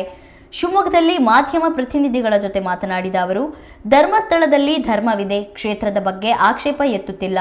ವ್ಯಕ್ತಿಯೊಬ್ಬ ಬಂದು ಪೊಲೀಸ್ ಎದುರು ನಂತರ ನ್ಯಾಯಾಲಯಕ್ಕೆ ಹಾಜರಾಗಿ ಹಲವಾರು ಶವ ಹೂತಿರುವ ಹೇಳಿಕೆಗೆ ನ್ಯಾಯ ಒದಗಿಸಲು ಸರ್ಕಾರ ಮುಂದಾಗಿದೆ. 98 ಪ್ರಕರಣಗಳು 8 ವರ್ಷದಲ್ಲಿ ಅಸಹಜವಾಗಿ ಸಾವಾಗಿದೆ ಎಂದು ವರದಿ ಮಾಡಲಾಗಿದೆ. ಅದು ಏನೇ ಇದ್ದರೂ ತನಿಖೆಯಾಗಬೇಕಿದೆ. ಘಟನೆಗಳು ವ್ಯಕ್ತಿಯ ಹೇಳಿಕೆಗೆ ವ್ಯತ್ಯಾಸವಾಗಿದೆ. ಧಾರ್ಮಿಕ ಕಾರಣಕ್ಕೆ ಯಾವುದೇ ಅಡ್ಡಿಯಲ್ಲ. ಅನನ್ಯ ಭಟ್ ಕಾಣೆಯ ಪ್ರಕರಣಕ್ಕೆ ನ್ಯಾಯ ಸಿಗಬೇಕು. ಕೇರಳದಲ್ಲಿ ಧರ್ಮಸ್ಥಳ ಪೊಲೀಸರು ಕೆಲಸ ಮಾಡಿಲ್ಲ ಎಂದು ದೂರಾಗಿದೆ. ಸತ್ಯಾಂಶ ಹೊರಗೆ ಬರಲಿ, ಪೂರ್ವಗ್ರಹ ಪೀಡಿತ ತನಿಖೆ ಬೇಡ ಎಂದರು. ಇತ್ತು ನಲ್ಲೂರಲ್ಲಿ, ಈಗ ಚುನಾವಣೆ ಇದ್ದಿದ್ದು ಪತ್ರಿಕಾ ಮಿತ್ರರೇ, ನಾವು ಯಾವುದೇ ಪೂರ್ವಗ್ರಹ ಪೀಡಿತರಾಗಿ ಈ ಪತ್ರಿಕಾಗೋಷ್ಠಿಯನ್ನು ಮಾಡ್ತಿಲ್ಲ. ನಮ್ಮ ಉದ್ದೇಶ ಏನು, ಮೊದಲನೇದಾಗಿ ಸರ್ಕಾರ ಏನು SITಯನ್ನು ನೇಮಿಸಿದೆ, ಇದಕ್ಕೆ ಹೃದಯಪೂರ್ವಕವಾಗಿ ಸ್ವಾಗತಿಸ್ತಾ ಸಿದ್ದರಾಮಯ್ಯ ಅವರಿಗೆ ಅಭಿನಂದಿಸ್ತೀವಿ. ಒಬ್ಬ ಜವಾಬ್ದಾರಿಯುತ ಮುಖ್ಯಮಂತ್ರಿಯಾಗಿ ಆ ಘಟನೆಗೆ SITಯನ್ನು ನೇಮಿಸಿದ್ದಕ್ಕೆ ಸರ್ಕಾರ ಮತ್ತು ಸಿದ್ದರಾಮಯ್ಯ ಅವರಿಗೆ ಅಭಿನಂದಿಸಿ, ನಮ್ಮ ಪತ್ರಿಕಾಗೋಷ್ಠಿಯ ವಿಷಯ ಅಷ್ಟೇ, ಏನು ಸುಮಾರು ವರ್ಷಗಳಿಂದ 1983ರಲ್ಲಿ ಕರ್ನಾಟಕದ ಅಸೆಂಬ್ಲಿಯಲ್ಲಿ ಸನ್ಮಾನ್ಯ ಬಂಗಾರಪ್ಪನವರು ಮತ್ತು ಬೇರೆ ಬೇರೆ ಇವರುಗಳು ಧರ್ಮಸ್ಥಳದ ವಿಷಯವನ್ನು ಕುರಿತು ಮಾತನಾಡಿದರು. ರಾಮಕೃಷ್ಣ ಹೆಗಡೆ ಮುಖ್ಯಮಂತ್ರಿ ಇದ್ದಾಗ ಅಲ್ಲಿ ಕೆಲವು ಸಾವುಗಳು ಸಂಭವಿಸ್ತಾ ಇದೆ, ಅನಾಚಾರಗಳು ನಡೀತಾ ಇದೆ, ಈ ಬಗ್ಗೆ ತನಿಖೆ ಆಗಿದೆ ಅಂತೇಳಿ. ಆ ನಂತರದಿಂದಲೂ ಲಂಕೇಶ್ ಅಂತಹ ಪತ್ರಿಕೆಗಳು ಕೆಲವು ಸುದ್ದಿಗಳನ್ನು ಮಾಡಿದ್ದು. ಆದರೆ ಅಲ್ಲಿಂದ ಒಂದಿಷ್ಟು ಯಾವುದೇ ಸುದ್ದಿಗಳು ಆಗಿಲ್ಲ. ಮತ್ತು ಯಾವುದೇ ಮಾಧ್ಯಮಗಳು, ಯಾವುದೇ ಪತ್ರಿಕೆಗಳು ಯಾವುದೇ ಪತ್ರಿಕೆಗಳು, ಯಾವುದೇ ಮಾಧ್ಯಮಗಳು ಸುದ್ದಿ ಮಾಡಿದ್ರು ಕೂಡ ಅವರ ಮೇಲೆ ನ್ಯಾಯಾಲಯಕ್ಕೆ ಹೋಗಿ ತಡೆಯಾಜ್ಞೆ ತರ್ತಕ್ಕಂತಹ ಅಥವಾ ಅವರ ವಾಯ್ಸನ್ನು ಮುಚ್ಚತಕ್ಕಂಥ ಕೆಲಸ ನಡೀತಾ ಇತ್ತು. ಆದರೆ 2012ರಲ್ಲಿ ಏನು ಸೌಜನ್ಯ ಪ್ರಕರಣ ಆಯಿತು, ಆ ಸೌಜನ್ಯ ಪ್ರಕರಣ ಆದ ನಂತರ ಭಾಳಷ್ಟು ವಿಷಯಗಳು ಹೊರಬರಕ್ಕೆ ಶುರುವಾದವು. ಅಲ್ಲಿ ಏನೋ ನಡೀತಾ ಇದೆ, ಒಂದಿಷ್ಟು ಕೊಲೆಗಳಾಗ್ತಾ ಇದೆ, ಅತ್ಯಾಚಾರಗಳಾಗ್ತಿದೆ, ಮುಚ್ಚಿ ಹಾಕ್ತಿದ್ದಾರೆ ಅಂತಕ್ಕಂಥ ಘಟನೆಗಳು ಸಂಭವಿಸಿದ್ವು. ಅದರ ಜೊತೆಯಲ್ಲೇ ಒಂದಿಷ್ಟು ಜನ ಅದನ್ನು ರಾಜ್ಯಾದ್ಯಂತ ಪ್ರತಿಭಟನೆಗಳನ್ನು ಮಾಡಿದ್ರು. ಇಲ್ಲೂ ಕೂಡ ನಾವು ಇದೇ ಪತ್ರಿಕಾ ಇದರ ಮೇಲ್ಗಡೆ ಒಡನಾಡಿ ಸಂಸ್ಥೆಯ ಸ್ಟ್ಯಾನಿ ಅವರೆಲ್ಲ ಬಂದಾಗ ನಾವು ಕೂಡ ಸೌಜನ್ಯ ಪ್ರಕರಣಕ್ಕೆ ಸಂಬಂಧಪಟ್ಟ ಹಾಗೆ ನ್ಯಾಯಯುತವಾದಂಥ ತನಿಖೆ ಆಗಬೇಕು, ತಪ್ಪಿದಸ್ಥರಿಗೆ ಶಿಕ್ಷೆ ಆಗ್ಬೇಕಂತ ಒತ್ತಾಯಿಸಿದ್ವಿ. ಆನಂತರ ಸಂತೋಷ್ ನಿರ್ದೋಷಿ ಅಂತ ಆದ್ಮೇಲೂ ಕೂಡ ಮತ್ತೆ ಆ ಟೀಮ್ ಬಂದಾಗಲೂ ಕೂಡ ಒಡನಾಡಿ ಸಂಸ್ಥೆಯವರಿಗೆ ನಾವು ಶಿವಮೊಗ್ಗದಲ್ಲೂ ಕೂಡ ಪ್ರಗತಿಪರ ಸಂಘಟನೆಗಳು, ಕೆಲವು ವಕೀಲರುಗಳು ನಾವು ಅವರನ್ನು ಬೆಂಬಲಿಸಿದ್ವಿ. ಇದೆಲ್ಲ ಬೆಳವಣಿಗೆಗಳ ನಡುವೆ ಸುಪ್ರೀಂ ಕೋರ್ಟ್ನ ನ್ಯಾಯವಾದಿಗಳಾದಂತಹ ವಕೀಲರಾದ KV ಧನಂಜಯ ಅವರ ಮುಂದೆ ಒಬ್ಬ ವ್ಯಕ್ತಿ ಹಾಜರಾಗಿ, ನಾನು 2014ರವರೆಗೆ ಧರ್ಮಸ್ಥಳದಲ್ಲಿದ್ದೆ. ಆ ಸಂದರ್ಭದಲ್ಲಿ ನಾನು 100 ಬಾಡಿಗಳನ್ನು ಹೂತಿದ್ದೇನೆ ಮತ್ತು ಅದು ನನಗೆ ಈಗ ಪಾಪ ಪ್ರಜ್ಞೆ ಕಾಡ್ತಾ ಇದೆ. ನನ್ನ ಆತ್ಮವಂಚನೆಯನ್ನು ಮಾಡ್ಕೊಂಡು ನಾನು ಬದುಕಕ್ಕಾಗಲ್ಲ. ನನ್ನ ಜೀವ ಭಯದಿಂದ ನಾನು ಮತ್ತು ನನ್ನ ಕುಟುಂಬ ಬೇರೊಂದು ರಾಜ್ಯದಲ್ಲಿ ಹೋಗಿ ವಾಸವಾಗಿದ್ವಿ. ನಾನು ಮಣ್ಣು ಮಾಡಿರ್ತಕ್ಕಂಥ ಎಲ್ಲ ದೇಹಗಳು ಸಹ, ಭಾಳಷ್ಟು ದೇಹಗಳು 12ರಿಂದ 15 ವರ್ಷದ ಹೆಣ್ಣು ಮಕ್ಕಳುಗಳು, ಕೆಲವು ಪುರುಷ ಇದು, ಕೆಲವು ಹೆಣ್ಮಕ್ಳುಗಳ ಮುಖದ ಮೇಲೆ ಆಸಿಡ್ಸ್ ಬಿದ್ದಿತ್ತು. ಈ ಥರದ ಎಲ್ಲ ಒಂದಿಷ್ಟು ಒಂದಿಷ್ಟು ದೂರಿನಲ್ಲಿ ವಿವರಿಸಿ ದೂರನ್ನು 3ನೇ ತಾರೀಕು ದಾಖಲಾಗುತ್ತೆ, 4ನೇ ತಾರೀಕು FIR ಆಗುತ್ತೆ. ಆದ ನಂತರ ಧರ್ಮಸ್ಥಳ ಬೆಳ್ತಂಗಡಿ ಪೊಲೀಸರು ಯಾವುದೇ ರೀತಿಯ ತನಿಖೆಯನ್ನು ಪ್ರೋಗ್ರೆಸ್ ಅನ್ನು ತೋರಿಸಲ್ಲ. ಆತ ಬರಬೇಕಾದ್ರೆ ಆತನ ಸೂಟ್ ಕೇಸ್ನಲ್ಲಿ ಒಂದಿಷ್ಟು ಅಸ್ಥಿಪಂಜರಗಳಿತ್ತು. ಅದನ್ನು ಕೂಡ ಸರಿಯಾಗಿ ಮಾಜರನ್ನು ಮಾಡಿ ಅಥವಾ ಯಾವುದೇ ರೀತಿಯ ಕಾನೂನುಬದ್ಧವಾಗಿ ಅದನ್ನು ವಶಪಡಿಸ್ತಕ್ಕಂಥ ಇದು ಕಂಡು ಬಂದಿಲ್ಲ. ಈ ಸಮಯದಲ್ಲಿ ಇಡೀ ರಾಜ್ಯ ಮತ್ತು ಬೇರೆ ಬೇರೆ ರಾಜ್ಯಗಳಲ್ಲಿ, ಕೇರಳ ಸೇರಿದಂತೆ ಬೇರೆ ಬೇರೆ ರಾಜ್ಯಗಳಲ್ಲೂ ಈ ಇಶ್ಯೂ ಇದಾದ ಮೇಲೆ ಮತ್ತು ಕರ್ನಾಟಕದಲ್ಲಿ ಸುಪ್ರೀಂ ಕೋರ್ಟ್ನ ನಿವೃತ್ತ ನ್ಯಾಯಮೂರ್ತಿಗಳು, ಭಾಳಷ್ಟು ಜನ ವಿಚಾರವಂತರು, ವಕೀಲರುಗಳು ಧ್ವನಿ ಎತ್ತಿದ ನಂತರ ಅಮೆರಿಕದ ತೆರಿಗೆ ನೀತಿಯಲ್ಲಿ ಪ್ರಧಾನಿ ಮೋದಿ ಬೆಂಡಾಗದಂತೆ ರಾಜ್ಯ ರೈತ ಸಂಘ ಮತ್ತು ಹಸಿರು ಸೇನೆ ಒತ್ತಾಯಿಸಿದೆ. ಮಾಧ್ಯಮ ಪ್ರತಿನಿಧಿಗಳ ಜೊತೆ ಮಾತನಾಡಿದ ರೈತ ಸಂಘದ ಅಧ್ಯಕ್ಷ ಕೋಡಿಹಳ್ಳಿ ಚಂದ್ರಶೇಖರ್, ಅಮೆರಿಕದ ಅಧ್ಯಕ್ಷ ಡೊನಾಲ್ಡ್ ಟ್ರಂಪ್ ನಾನೊಬ್ಬ ವ್ಯಾಪಾರಿ, ಲಾಭವೇ ನನ್ನ ಕಾರ್ಯಕ್ರಮ ಎಂದಿದ್ದಾನೆ. ಇದನ್ನ ಅನೇಕ ದೇಶಗಳ ಮೇಲೆ ಹೇರಿಕೆ ಮಾಡಿದ್ದಾರೆ. ಭಾರತದ ಸರಕುಗಳ ಮೇಲೆ ತೆರಿಗೆ ಹೇರಿದ್ದಾರೆ. ಇದರ ಜೊತೆ ಅವರ ಸ್ಟ್ರಾಟಜಿ ಏನೆಂದರೆ ವಿಯಟ್ನಾಂನ ದೇಶದ ಜೊತೆ ಒಪ್ಪಂದ ಮಾಡಿಕೊಂಡು ತೆರಿಗೆ ಹೆಚ್ಚಳವನ್ನು ಬರೆಸಿಕೊಂಡಿದ್ದಾರೆ ಎಂದರು.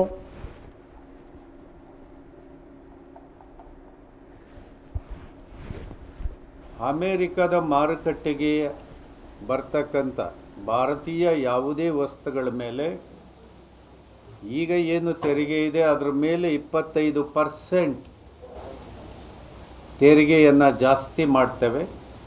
ಬೇರೆ ಬೇರೆ ವಸ್ತುಗಳಿಗೆ ಸಂಬಂಧಪಟ್ಟಂಗೆ ಈಗ ಅಲ್ಯೂಮಿನಿಯಂ ಬಂದರೆ ಅದಕ್ಕೆ 200 ಪಟ್ಟು ತೆರಿಗೆ ಇರ್ತದೆ. ಹೀಗೆ ತೆರಿಗೆಯನ್ನು ಹೇರಿದ ಪ್ರವೇಶ ಆಗಬೇಕಂದ್ರೆ ಎಷ್ಟು ನೀವು ಕೊಡಲೇಬೇಕು. ಇದರ ಜೊತೆಗೆ ಆತ ಮಾಡಿರ್ತಕ್ಕಂಥ ಸ್ಟ್ರಾಟಜಿ ಏನಂದರೆ ವಿಯೆಟ್ನಾಂ ಅಂತ ಒಂದು ಪುಟಾಣಿ ದೇಶ ಇದೆ. ಆ ದೇಶದ ಪ್ರಧಾನಿಯನ್ನು ಕರೆಸಿ ಮಾತುಕತೆ ಮಾಡಿ ನಾವು 25% ತಾವು ಏನು ತೆರಿಗೆ ಹಾಕ್ತೀರಿ ಅದನ್ನು ಪಾಲನೆ ಮಾಡ್ತೀವಿ ಅಂತೇಳಿ ಅವ್ರ ಹತ್ರ ಒಪ್ಪಂದಕ್ಕೆ ಸಹಿ ತಗೊಂಡಿದ್ದ. ಈಗ ಜಗತ್ತಿನ ಮುಂದೆ ಹೇಳ್ತಾ ಇದ್ದಾರೆ ಟ್ರಂಪ್, ನೋಡಿ ವಿಯೆಟ್ನಾಂ ಒಪ್ಪಿಟ್ಟಿದೆ, ಯಾರ್ಯಾರು ಅಮೇರಿಕದ ಸ್ನೇಹ ವ್ಯಾಪಾರ ಇಟ್ಕೋಬೇಕಂತಿರೋ ನಿಮ್ಗೆಲ್ಲರಿಗೂ ಹೇಳ್ತಾ ಇದ್ದೀನಿ, ವಿಯೆಟ್ನಾಂನಂಗೆ ತಾವು ಎಲ್ಲ ಮಾಡಿಬಿಡಿ ಅಂತ. ಇದು ಯಾವ ರೀತಿ ಒಪ್ಪಂದ ಅಂದರೆ ಇದು ಬಲಾತ್ಕಾರ ಒಂದು ಕಡೆ ಬೆದರಿಕೆ, ಒಂದು ಕಡೆ ಸಾಫ್ಟ್ ಕಾರ್ನರ್ನಲ್ಲಿ ತಲೆ ಸವರೋದು, ಇದು ಎಲ್ಲ ಥರದ ಸ್ಟ್ರಾಟಜಿಯನ್ನು ಅಮೇರಿಕದ ಟ್ರಂಪ್ ಅವರು ಮಾಡ್ತಾ ಇದ್ದಾರೆ. ನಾನು ನಿಮ್ಮ ಮುಂದೆ ಹೇಳಬೇಕಾಗಿರ್ತಕ್ಕಂಥ ಮುಖ್ಯಾಂಶ ಏನಂದರೆ ಈ ವಿಷಯಕ್ಕೆ ಸಂಬಂಧಪಟ್ಟಂಗೆ ನಾನು ಮೋದಿಯವರು ಭಾಳ ಸ್ನೇಹಿತರು. ನಮಗೆ ಭಾರತ ದೇಶ ಅಂದರೆ ಅತ್ಯಂತ ಪ್ರೀತಿ.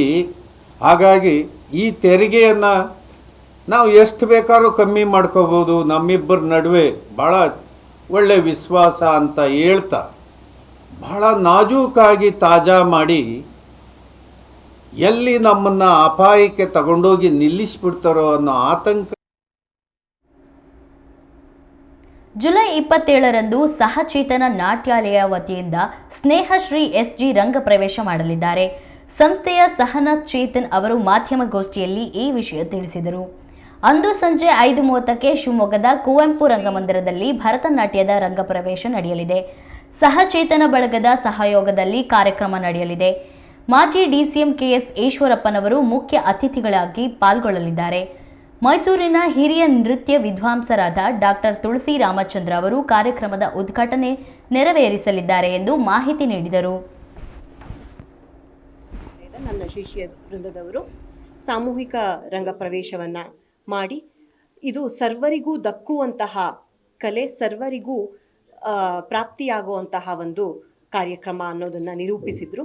ಈಗ ಏಕವ್ಯಕ್ತಿ ರಂಗ ಪ್ರವೇಶದಲ್ಲಿ ಸ್ನೇಹಶ್ರೀ SG ತಮ್ಮ ಮೊದಲ ಅಡಿಯನ್ನು ಇಡ್ತಾ ಇದ್ದಾರೆ. ಇವರು BSc ಪದವೀಧರೆ. ನೃತ್ಯದಲ್ಲಿ ಬಹಳಷ್ಟು ರಾಷ್ಟ್ರೀಯ ಅಂತಾರಾಷ್ಟ್ರೀಯ ವೇದಿಕೆಗಳಲ್ಲಿ ತಮ್ಮ ನೃತ್ಯದ ನೈಪುಣ್ಯತೆಯನ್ನು ಮೆರೆದಿದ್ದಾರೆ. ಸೀನಿಯರ್ ವಿಭಾಗದಲ್ಲಿ ನೃತ್ಯದ ಜೂನಿಯರ್ ಹಾಗೂ ಸೀನಿಯರ್ ಪರೀಕ್ಷೆಗಳಲ್ಲಿ ಡಿಸ್ಟಿಂಕ್ಷನ್ನಲ್ಲಿ ತೇರ್ಗಡೆ ಆಗಿದ್ದಾರೆ.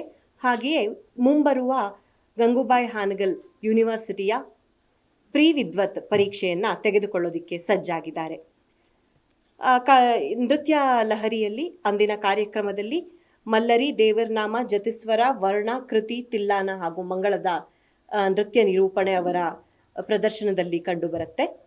ನಟುವಾಂಗದಲ್ಲಿ ನಾನು ಸಹನಾ ಚೇತನ್ ನಾನೇ ನಟುವಾಂಗವನ್ನು ಮಾಡ್ತಾ ಇದ್ದೇನೆ. ಹಾಡುಗಾರಿಕೆಯಲ್ಲಿ ಅಂತಾರಾಷ್ಟ್ರೀಯ ಖ್ಯಾತಿಯ ಕಲಾವಿದರು ಹಾಡುಗಾರಿಕೆ, ಮೃದಂಗ ಹಾಗೂ ಕೊಳಲು ವಾದನದಲ್ಲಿದ್ದಾರೆ. ವಿದ್ವಾನ್ ವಿನಯ್ ರಾಜಮಾನ್ಯ ಹಾಡುಗಾರಿಕೆಯನ್ನು ನೆರವೇರಿಸಿಕೊಟ್ರೆ, ವಿದ್ವಾನ್ ಶಿವಶಂಕರ ಸ್ವಾಮಿ ಅವರು 40 ವರ್ಷಕ್ಕಿಂತಲೂ ಹೆಚ್ಚು ಅನುಭವವುಳ್ಳಂತಹ ನೃತ್ಯ ಭೂಮಿಕೆಯಲ್ಲಿ ಅನುಭವ ಇರುವಂತಹವರವರು, ಮೃದಂಗ ಕಲಾವಿದರು. ವಿದ್ವಾನ್ ಸಮೃದ್ಧ್ ಶ್ರೀನಿವಾಸ್ ಅನ್ನುವಂತಹವರು ಅಂತಾರಾಷ್ಟ್ರೀಯ ಕಲಾವಿದರು, ಕೊಳಲು ವಾದನದಲ್ಲಿ ನಮಗೆ ನೆರವನ್ನ ನೀಡುತ್ತಾ ಇದ್ದಾರೆ. ಬೆಳಕಿನ ವ್ಯವಸ್ಥೆಯಲ್ಲಿ ತೀರ್ಥಹಳ್ಳಿಯ ಶ್ರೀ ಕುಮಾರ್ ರವರು ನಮಗೆ ಸಹಕಾರ ನೀಡುತ್ತಾ ಇದ್ದಾರೆ. ರಂಗ ವಿನ್ಯಾಸದಲ್ಲಿ ಮಹೇಶ್ ಆರ್ಟ್ಸ್ ಶಿವಮೊಗ್ಗ, ಹಾಗೆಯೇ ನಿರೂಪಣೆಯಲ್ಲಿ ಡಾಕ್ಟರ್ ನಾಗಮಣಿ ಆನಂದರಾಮ್ ಅವರು, ಹಾಗೆಯೇ ನಮ್ಮ ನೃತ್ಯ ಶಾಲೆಯ ಕುಮಾರಿ DR ರವಿನ ಸಹಕಾರವನ್ನ ನೀಡ್ತಾ ಇದ್ದಾರೆ. ಕಾರ್ಯಕ್ರಮ ನೃತ್ಯದ ಮೂಲಕ ತ್ವರಿತವಾಗಿಯೇ ನೃತ್ಯದ ಮೂಲಕ ಪ್ರಾರಂಭವಾಗುತ್ತೆ. ಮಧ್ಯದಲ್ಲಿ ಗುರುವಂದನ ಅನ್ನುವಂತಹ ಒಂದು ಪುಟ್ಟ ವೇದಿಕೆ ಕಾರ್ಯಕ್ರಮ ಇರುತ್ತೆ. ಅದರಲ್ಲಿ ಡಾಕ್ಟರ್ ತುಳಸಿ ರಾಮಚಂದ್ರ ಅಂತ ಹೇಳಿ ತಮ್ಮ ನೃತ್ಯ ಕ್ಷೇತ್ರದಲ್ಲಿ 50 ವರ್ಷಕ್ಕೂ ಕೂಡ 50 ವರ್ಷಕ್ಕಿಂತ ಹೆಚ್ಚು ಅನುಭವವನ್ನು ಉಳ್ಳಂಥವರು, 2 ಡಾಕ್ಟರೇಟ್, 1 ಪೋಸ್ಟ್ ಡಾಕ್ಟರಲ್ ಗರಿಮೆ ಅವರಿಗಿದೆ. ಗೌಂಡಿಲಿ, ಪೇರಣಿ ನೃತ್ಯ ಹಾಗೂ ಮಾಧುರ್ಯ ಮಾರ್ಗ ಅನ್ನುವಂತಹ ಒಂದು ವಿಶೇಷ ನೃತ್ಯ ಶೈಲಿಯನ್ನು ಅವರು ಹುಟ್ಟಾಕಿದ್ದಾರೆ. ನೃತ್ಯ ವಿದ್ವಾಂಸರು ಅವರು ಕಾರ್ಯಕ್ರಮಕ್ಕೆ ಮುಖ್ಯ ಅತಿಥಿಗಳಾಗಿ ಉದ್ಘಾಟಕರಾಗಿ ಆಗಮಿಸ್ತಾ ಇದ್ದಾರೆ. ಶ್ರೀಯುತ KS ಈಶ್ವರಪ್ಪನವರು, ಮಾಜಿ ಉಪಮುಖ್ಯಮಂತ್ರಿಗಳು, ಕರ್ನಾಟಕ ಸರ್ಕಾರ, ಇವರು ಮುಖ್ಯ ಅತಿಥಿಗಳಾಗಿ, ಮತ್ತೋರ್ವ ಮುಖ್ಯ ಅತಿಥಿಗಳಾಗಿ ಕಾರ್ಯಕ್ರಮಕ್ಕೆ ಶುಭ ಹಾರೈಸಲು ಆಗಮಿಸ್ತಾ ಇದ್ದಾರೆ. ಅಧ್ಯಕ್ಷತೆಯಲ್ಲಿ ನಮ್ಮ ಶಾಸಕರು, ಶಿವಮೊಗ್ಗ ಶಾಸಕರು, ಹಾಗೆಯೇ ಸಹಚೇತನ ನಾಟ್ಯಾಲಯದ ಗೌರವಾಧ್ಯಕ್ಷರಾದಂತಹ SN ಚನ್ನಬಸಪ್ಪ ಅವರು ಇರಲಿದ್ದಾರೆ.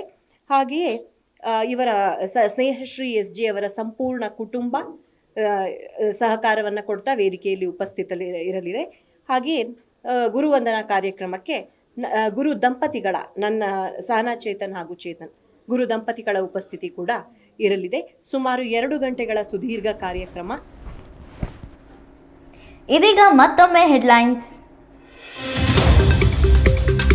ತಾಳಗುಪ್ಪ ಮೈಸೂರು ಎಕ್ಸ್‌ಪ್ರೆಸ್‌ನಲ್ಲಿ ಕಾಣಿಸಿಕೊಂಡ ಬೆಂಕಿ, ಪ್ರಯಾಣಿಕರ ಸಮಯ ಪ್ರಜ್ಞೆಯಿಂದ ತಪ್ಪಿದ ಅನಾಹುತ, ರೈಲ್ವೆ ಅಧಿಕಾರಿಗಳಿಂದ ಪರಿಶೀಲನೆ ಕಾರ್ಯ. ಎಣ್ಣೆ ತಂದು ಕೊಡಲಿಲ್ಲ ಅನ್ನೋ ಕಾರಣಕ್ಕೆ ಏಟು, ಸಂಪೆಕಟ್ಟೆ ಸರ್ಕಲ್ನಲ್ಲಿ ನಡೆಯಿತು ಮಾರಾಮಾರಿ, ನಗರ ಠಾಣೆಯಲ್ಲಿ ಪ್ರಕರಣ ದಾಖಲು.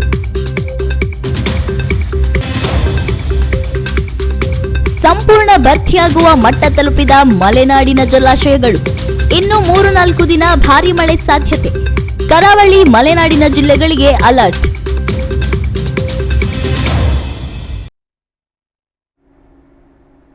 ಇದಾಗಿತ್ತು ಈ ಹೊತ್ತಿನ ಸುದ್ದಿ. ಇನ್ನಷ್ಟು ಮಾಹಿತಿಗಾಗಿ ನೋಡ್ತಾ ಇರಿ ಕನ್ನಡ ಮೀಡಿಯಂ 24x7.